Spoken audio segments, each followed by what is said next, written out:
भगवान जगन्नाथ के हाथ क्यों नहीं है। दोस्तों, चारों धामों में से एक जगन्नाथपुरी के बारे में कौन नहीं जानता।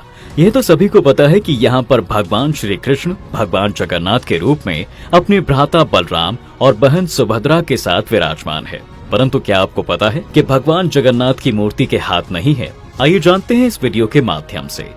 मित्रों, कहा जाता है कि भगवान जगन्नाथ की मूर्ति का निर्माण राजा नरेश इंद्रदयुम्न ने करवाया था। वे भगवान विष्णु के बहुत बड़े भक्त थे। राजा इंद्रदयुम्न ने जगन्नाथ, बलराम और सुभद्रा की मूर्तियां बनवाई और इन मूर्तियों को बनाने का कार्य स्वयं भगवान विश्वकर्मा ने लिया। परंतु हुआ ऐसा कि उनकी रानी गुंडिचा ने मूर्तियां बनाते हुए मूर्तिकार विश्वकर्मा जी और मूर्तियों को देख लिया, जिसके चलते प्रतिमाएं अधूरी रह गईं। उसी समय एक आकाशवाणी हुई कि भगवान जगन्नाथ इसी रूप में स्थापित होना चाहते हैं, जिसके तुरंत बाद ही राजा ने उन अधूरी मूर्तियों की मंदिर में स्थापना करवा दी। मूर्तियों की स्थापना के बाद भगवान नारायण राजा के सपने में आए और उन्होंने कहा कि वह साल में एक बार अपनी जन्मभूमि मथुरा की यात्रा करेंगे। स्कंद पुराण के अनुसार राजा इंद्रदयुम्न ने आषाढ़ शुक्ल द्वितीया के दिन भगवान को उनकी जन्मभूमि मथुरा जाने के लिए व्यवस्था की।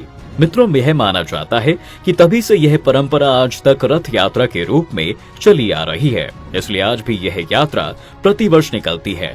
इस मंदिर का पहला प्रमाण द्वापर युग के वन पर्व में मिलता है। वर्तमान समय में जो मंदिर है वह 7वीं सदी में बनवाया गया था, परंतु इसकी स्थिति जर्जर होने के बाद 1174 ईस्वी में ओडिशा पर राज करने वाले अनंग भीमदेव ने इसका जीर्णोद्धार करवाया था।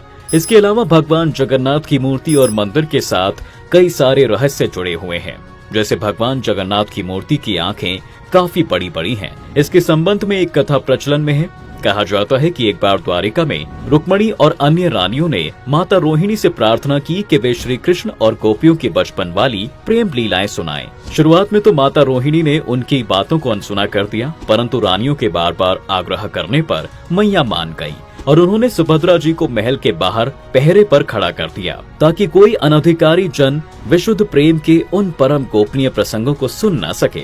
जब यह कथा प्रसंग बहुत देर तक चला तो तब तक कृष्ण जी और बलराम जी वहां पर आ पहुंचे थे, परंतु बहन सुभद्रा ने माता रोहिणी की आज्ञा का पालन करते हुए उन्हें महल के अंदर जाने से रोक दिया। जब ये प्रसंग बहुत देर तक चला तो जिज्ञासावश श्री कृष्ण और बलराम अपने बाल लीला के प्रसंगों को दरवाजे पर कान लगाकर सुनने लगे। लीलाओं को सुनते सुनते वे अपने बचपन की यादों में ऐसे खो गए कि उन दोनों के शरीर सुन्न पड़ने लगे। उस रस में वो इतना डूब गए कि उनकी आंखें बड़ी बड़ी होने लगी। अपने भाइयों को इस हालत में देख जब सुभद्रा ने खुद भी दरवाजे से कान लगाए तो वे भी प्रभु श्री कृष्ण के बचपन की लीलाओं में इतनी खो गईं कि उनकी भी आंखें खुली की खुली रह गईं। जब नारद जी ने प्रभु के इस रूप के दर्शन किए तो उन्होंने उनसे प्रार्थना की कि आपके इस रूप के दर्शन सभी को प्राप्त हों। वे चाहते थे कि नारायण का यह रूप सारी सृष्टि देखे और सीखे कि प्रेम में डूबना किस। अगर आपको हमारा यह वीडियो अच्छा लगा हो तो कमेंट करके जरूर बताएं।